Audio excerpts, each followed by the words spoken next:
Եթերում 02-ի հերթական թողարկումն է բարի երեկո, այսօր մեր ծրագրում կարող եք դիտել։ Մարտի 31-ին հայտնի կդառնա կենսաչափական փաստաթղթերը թողարկող ընկերության անունը, տեղի է ունեցել ստացված հայտերի ֆինանսական առաջարկների բացման նիստը։ Տնայցի ընթացքում անձնագրավորվեց Նորակերտի 94-ամյա կինը, ներքին գործերի նախարարության սպասարկման գրասենյակների այցերը շարունակվում են։ Քրեական ոստիկանության ծառայողները Ապօյնի թմրաշրջանառության մի քանի դեպք են բացահայտել։ Մարտի 31-ին հայտնի կդառնա կենսաչափական փաստաթղթերը թողարկող ընկերության անունը։ Ըստ նախատեսված ժամանակացույցի 2026 թվականի երկրորդ կիսամյակում արդեն Հայաստանում կմեկնարկի կենսաչափական անձնագրերի և նույնականացման քարտերի արտադրությունը։ Հայաստանի Հանրապետության կենսաչափական անձնագրերի և նույնականացման քարտերի տրամադրման ենթակառուցվածքի պետություն մասնավոր գործընկերություն ծրագրի մրցույթային փուլի շրջանակում տեղի է ունեցել ստացված հայտերի ֆինանսական առաջարկների բացման նիստը։ Նիստը նախագահում էր ներքին գործերի նախարար Արփինե Սարգսյանը։ Որպես հրավիրյալներ ներկա էին Օջենթիկ Այդեմիա կոնսորցիումների ոլորտում առաջատար միջազգային ընկերությունների լիազոր ներկայացուցիչներ։ Պետություն մասնավոր գործընկերություն ծրագրի ընթացակարգի և առաջարկի հարցման պահանջներին համապատասխան ֆինանսական առաջարկների բացման և գրանցման գործընթացն իրականացվել է թափանցիկ։ Հայտատու երկու ընկերությունների ներկայացրած ֆինանսական առաջարկները համապատասխանել են առաջադրված պահանջներին և չափորոշիչներին։ Ըստ այդմ նախատեսվում է հայտերի վերջնական գնահատում իրականացնել մինչև մարտ ամսվա վերջ։ Մարտի 31-ին հայտնի կդառնա հաղթող ընկերության անունը, որն էլ կներդնի կենսաչափական փաստաթղթերի թողարկման նոր ենթակառուցվածքը, այդ թվում շենքային պայմանների, գրասենյակների հիմնում, սերվերային տնտեսություն, տպագրական սարքավորումներ, ծրագրային լուծումներ և տեխնիկական վերազինում։ Ըստ նախատեսված ժամանակացույցի 2026 թվականի երկրորդ կիսամյակում արդեն Հայաստանում կմեկնարկի կենսաչափական անձնագրերի և նույնականացման քարտերի արտադրությունը։ Անձնագիր կամ վարորդական իրավունքի վկայականը փոխելու համար մոտակա գրասենյակ հասնելու կարիք այլևս չկա, քանի որ ներքին գործերի նախարարության սպասարկման գրասենյակները շարունակում են իրականացնել շրջիկ սպասարկում, քաղաքացիներին մատուցելով թե միգրացիա և քաղաքացիության ծառայության, թե հաշվառման քննական բաժինների ծառայություններ։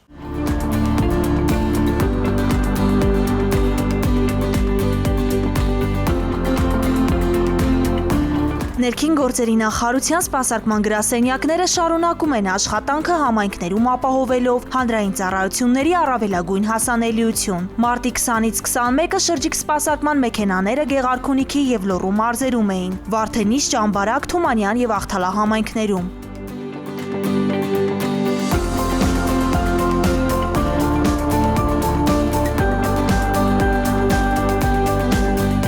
Նախապես տեղեկացված բնակիչներն անհրաժեշտ փաստաթղթերով սպասում էին իրենց հերթին, իսկ անցորդները տեսնելով շրջիկ սպասարկման մեքենան հետաքրքրված մոտենում էին ու ծանոթանում տեղում մատուցվող ծառայություններին։ 96-ամյա Վարդենիսի տղամարդուն միգրացիա և քաղաքացիության ծառայության աշխատակիցը մոտեցավ անձամբ և կատարեց անձնագրի փոխանակում։ Նույն կերպ սպասարկվեց նաև Տարեց Միկին։ Մի քանի ժամվա ընթացքում սպասարկել ենք 100-ից ավել քաղաքացիների,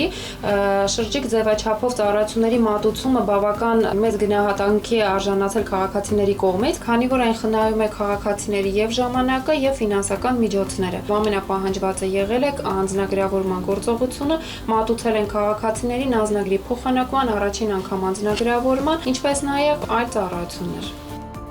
Հաշվառման քննական բաժինների տիրույթում մատուցվող ծառայություններից հիմնականում դիմում են վարորդական իրավունքի վկայականի փոխանակման և մեքենայի սեփականության վկայական ստանալու համար։ Մեր կողմից մատուցվող ծառայությունների տևողությունը տարբեր է, կախված ծառայության տեսակից։ Ամենապարզ դեպքերում, օրինակ խոտանման տեղեկանքի տրամադրումը, սեփականության վկայականի տրամադրումը տևում է 3-ից 5 րոպե, իսկ օրինակ վարորդական վկայականների փոխանակման դեպքում տևում է մինչև 10 րոպե։ Շրջիկ սպասարկման գրասենյակի մասնագետները նախանշված վայրերում ծառայություններ մատուցելուց բացի իրականացրին նաև տնայցեր, սպասարկելու տարածքային բաժիններ այցելել չկարողացող անձանց։ Անձնագրավորվեց Նորակերտ գյուղի 94-ամյա բնակչուհին, որի համար բաժին այցելելը դժվար խնդիր էր։ 3 ամիս է անձնագրի ժամկետը լրացել էր, թոշակը չէր կարող ստանալ։ Միանշանակ գոհ եմ, բարձր սպասարկում, աշխատակիցն շատ բարեհամբույր։ Տնայցի շրջանակում սպասարկվեց նաև Նորակերտ գյուղի մեկ այլ բնակչուհի։ Նրա անձնագրի ժամկետը նույնպես լրացել էր։ Ընդունված դիմումների հիման վրա թողարկված փաստաթղթերը կտրամադրվեն 1 շաբաթ անց մարտի 28-ին նույն վայրերում։ Հարգելի քաղաքացիներ, ներքին գործերի նախարարությունը գործարկել է elections.mia.gov.am հարթակը, որտեղ 2025 թվականի մարտի 10-ի դրությամբ հրապարակված են առաջիկա թիմ ընտրությունների ընտրողների տվյալները։ Հիշեցնենք, որ ընտրական օրենսգրքի 2024 թվականի սեպտեմբերի 10-ի փոփոխությամբ ընտրողները թղթային եղանակով չեն ծանուցվելու։ Քաղաքացիները հնարավորություն ունեն հրապարակված ընտրացուցակներում որոնել իրենց տվյալները։ Մարտի 30-ին կայանալիք ընտրություններին Շիրակի մարզի Գյումրի և Հարմավիրի մարզի Փարաքար համայնքներում ընտրելու իրավունք ունեցող անձինք իրենց տվյալներին կարող են ծանոթանալ ներքին գործերի նախարարության պաշտոնական կայքի ընտրություններ բաժնում կամ կենտրոնական ընտրական հանձնաժողովի թիմ 3003-2025 ընտրողների ռեգիստր և ընտրողների ցուցակներ բաժիններում։ Կենտրոնական ընտրական հանձնաժողովի թիմ ընտրողների ռեգիստրի որոնմամբ հնարավոր է քարտեզի վրա տեսնել տեղամասային կենտրոնի հասցեն։ Կդասակարգվեն արտակարգ իրավիճակների մակարդակները և յուրաքանչյուր մակարդակում կամրագրվեն իրավասու սուբյեկտների լիազորությունները,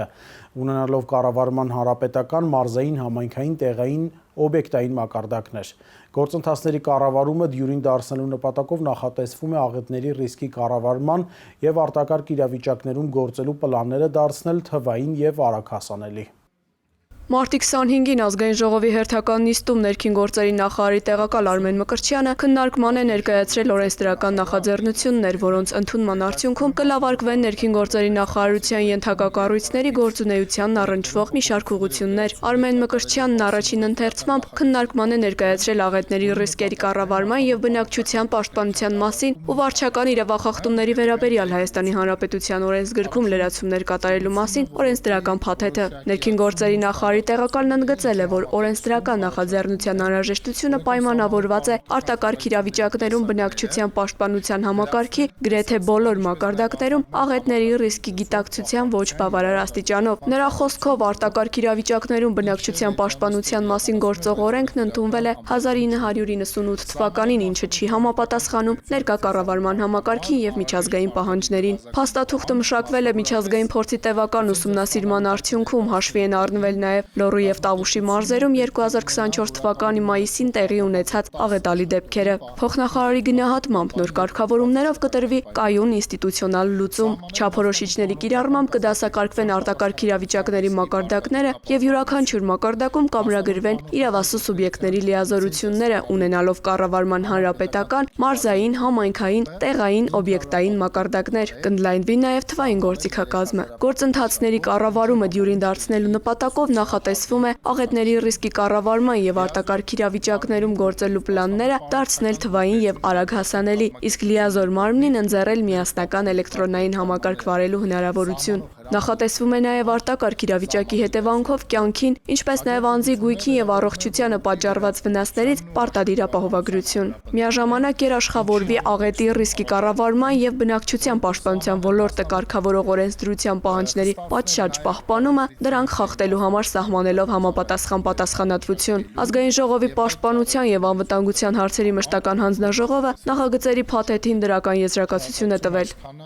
Հարգելի քաղաքացիներ, բջջային էլեկտրոնային ստորագրությունը կարող եք ակտիվացնել էլեկտրոնային կրիչ ունեցող և առանց կրիչի նույնականացման քարտերով։ Ձեր նույնականացման քարտի PIN և PUK կոդերը եզակի են և կորցնելու դեպքում վերականգնել հնարավոր չէ։ Սակայն եթե կորցրել եք դրանք, քարտը վերաթողարկելու կարիք չկա։ Նույնականացման քարտով կարող եք մոտենալ բջջային օպերատորի գրասենյակ և հեշտությամբ ակտիվացնել էլեկտրոնային ստորագրությունը։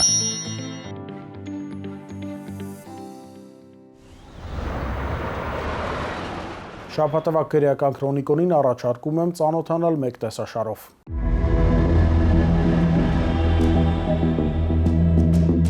Քրեական ոստիկանության թմրամիջոցների անօրինական շրջանառության դեմ պայքարի վարչության ծառայողները օպերատիվ տեղեկություններ լրացրին անմիջապես։ Համագործակցելով համայնքային ոստիկանության Էրեբունու բաժնի և Երևանի բարեկների հետ, մարտի 13-ին ժամը 23:30-ին մայրաքաղաքի Արցախի պողոտայում ապօրինի թմրամիջոց ձեռք բերելու, պահելու և իրացնելու հիմնավոր կասկածանքով ձերբակալվել և Էրեբունու բաժին են տեղափոխվել 40 և 41 տարեկան երկու տղամարդ։ 41-ամյա տղամարդու անձնական խուզարկությամբ հայտնաբերվել են 2 գրամ մեթամֆետամինի, 4.3 գրամ հաշիշի, 1.8 գրամ հերոինի եւ 16.4 գրամ ափիոնի նմանվող զանգվածներ։ Պարզվել է նաեւ, որ նա Ռուսաստանի Դաշնության իրավապահների կողմից հետախուզվում էր ավազակության մեղադրանքով։ Նախաձեռնվել է քրեական վարույթ, որի շրջանակում դատարանի որոշմամբ մարտի 14-ին խուզարկություն է կատարվել 41-ամյա տղամարդու փաստացի բնակության վայրում։ Հայտնաբերվել են շուրջ 2 կիլոգրամ 810 գրամ մեթամֆետամինի, 1 կիլոգրամ 26.19 գրամ մարիխուանայի, 812 գրամ հերոինի, 229.52 գրամ ափիոնի, 36 գրամ կոկաինի եւ 30.52 գրամ հաշիշի յուղի նմանվող զանգվածներ։ Նշանակվել է դատաքիմիական փորձաքննություն։ 41-ամյա տղամարդը կալանավորվել է, կատարվում է նախաքննություն։ Քրեական ոստիկանության թմրամիջոցների անօրինական շրջանառության դեմ պայքարի վարչության ծառայողները իրացնելով ստացած օպերատիվ տվյալները մայրաքաղաքի Եկմայլյան փողոցում ապօրինի թմրամիջոց ձեռք բերելու, պահելու եւ իրացնելու հիմնավոր կասկածանքով ձերբակալելու համայնքային ոստիկանության կենտրոնական բաժին են տեղափոխել 39-ամյա մի տղամարդու։ Անձնական խուզարկությամբ նրա մոտ հայտնաբերվել է մեթամֆետամինի նմանվող զանգված։ Պարզվել է, որ տղամարդուն թմրամիջոցն իրացրել է 47-ամյա մի տղամարդ։ Հետագա միջոցառումներով նա հայտնաբերվել է մայրաքաղաքի Պարոնյան փողոցում ձերբակալվել եւ իր Kia Magnish-ի մեքենայով հանդերձ տեղափոխվել կենտրոնական բաժին։ Նրա անձնական խուզարկությամբ հայտնաբերվել են բյուրեղանման եւ դեղնականաչավուն զանգվածներով փաթեթներ, որոնք ըստ տղամարդու մեթամֆետամին եւ մարիխուանա են։ Նախաձեռնված քրեական վարույթի շրջանակում դատարանի որոշմամբ խուզարկություն է կատարվել 47-ամյա տղամարդու բնակարանում։ Հայտնաբերվել են 4.64 գրամ մեթամֆետամինի եւ 12.26 գրամ մարիխուանայի նմանվող զանգվածներ։ Քրեական վարույթը շարունակվում է։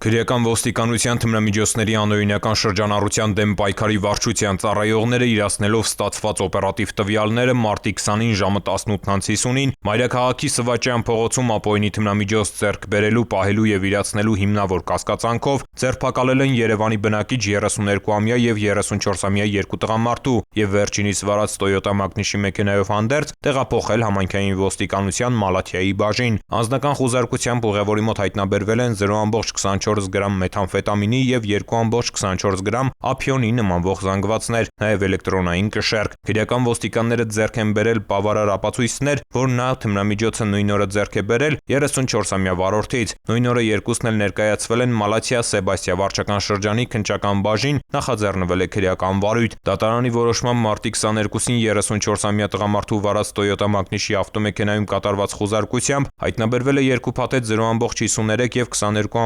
22.92 գրամ ափիոնի նմանվող զանգվածներով, նաև էլեկտրոնային կշեռք։ 34-ամյա տղամարդու նկատմամբ հարուցվել է հանրային քրեական հետապնդում առանձնապես խոշոր չափերով թմրամիջոց իրացնելու հատկանիշներով։ Խափանման միջոց է կիրառվել տնային կալանքը։ Նախաքննությունը շարունակվում է։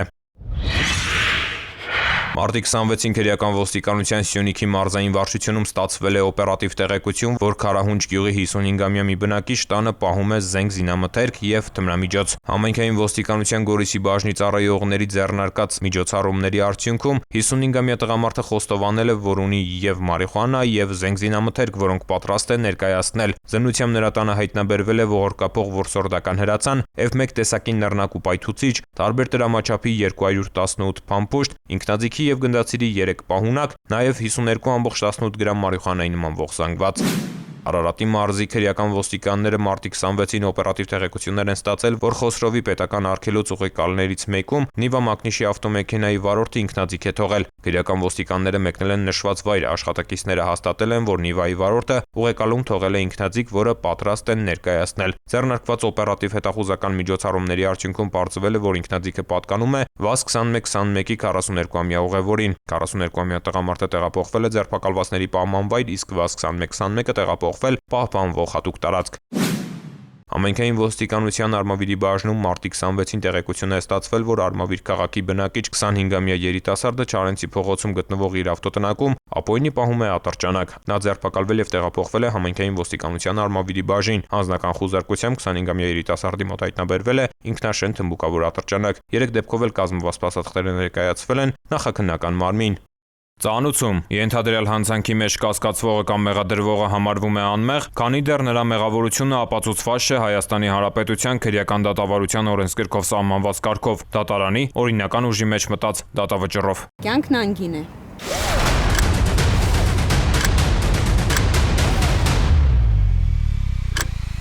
Ամրագոտին կյանքերը փրկում։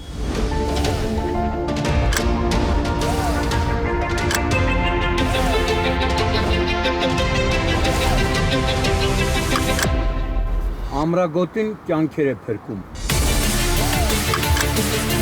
Ամրակապվիր։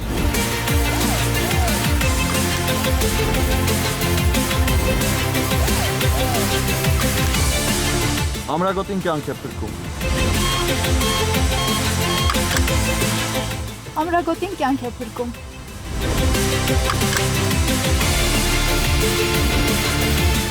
Ամրագոտին կյանք է փրկում։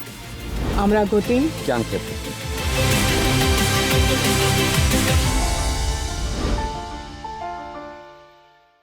Մեր թողարկումն ավարտվեց, կհանդիպենք հաջորդ շաբաթ։ Ցտեսություն։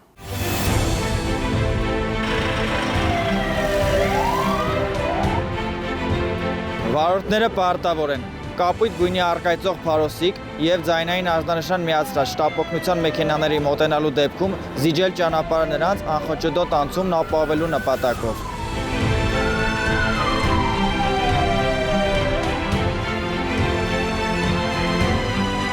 Ճանապարհը չզիջելը առաջացնում է տուգանքի նշանակում նվազագույն աշխատավարձի 20 չափով 20,000 դրամ։ Իսկ զիջելու ընթացքում որևէ իրավախախտում կատարելը այլ հնարավորության բացակայության պայմաններում վարչական պատասխանատվություն չի նախատեսում։ Զիջիր ճանապարհը, րոպեն կարող է կյանք արժենալ։ Հարգելի քաղաքացիներ, roadpolice.am համակարգում էլեկտրոնային ծանուցումը ակտիվացնելու դեպքում տեսալուսանկարահանող սարքերով արձանագրված տուգանքի գումարը կարող եք վճարել 20%-ով պակաս։ Կարևոր է իմանալ, որ 20% բոնուսային բաղադրիչի կիրառման էլեկտրոնային ծանուցման եղանակը չի փոխարինում SMS ծանուցմանը։ Տեսալուսանկարահանող սարքերով արձանագրված խախտումներով, եթե օրինակ պետք է նշանակվեր 10,000 դրամ տուգանք, ապա ծանուցումն էլեկտրոնային եղանակով ստանալու դեպքում կկիրառվի բոնուսային նվազեցում եւ տուգանքի չափը կկազմի 8000 դրամ։ Օգտվեք թվային լուծումներից եւ վճարեք 20%-ով պակաս։ Հրդեհները շրջակա միջավայրի կենսանվտանգությանը սպառնացող մարտահրավերներից են, որոնց առաջացման պատճառները գլխավորապես մարդկային անուշադրության արդյունք են։ Հաճախ մարդիկ չգիտակցելով բացասական հետևանքները, գյուղատնտեսական աշխատանքներին ընդառաջ այրում են խոզանն ու բուսական մնացորդները, նպաստելով հողի որակական հատկությունների կորստին, բուսական եւ կենդանական աշխարհի ոչնչացմանն ու մթնոլորտային օդի աղտոտմանը։ Խոզաների այրումը վատթարացնում է հողի օրգանական կազմը, նվազեցնում խոնավությունը, նպաստում է հողում եղած օգտակար նյութերի քայքայմանը, նվազեցնում է հողի բերիությունը, նպաստում է թոքերում քաղցկեղի առաջացմանը, առաջացնում է հազ, ցավ կրծքավանդակում եւ շնչառական խանգարումներ, ոչնչացնում է միջատներին, սողուններին, մանր կաթնասուններին, խոչընդոտում է սննդանյութերի ցիկլը, սնման շղթայի կապերը եւ բույսերի սերմերի տարածումը, ինչը կարող է հանգեցնել տեսակների անհետացման կամ դրանց պոպուլյացիաների նվազեցման, ազդում է էկոհամակարգի ինքնավերականգնման հատկության վրա։ Հարգելի քաղաքացիներ, զերծ մնացեք խոզանների այրում կատարելուց, պահպանելով շրջակա միջավայրի կենսաբազմազանությունը, իսկ նկատած հրդեհի կամ ծխի դեպքում զանգահարեք 911 հեռախոսահամարին։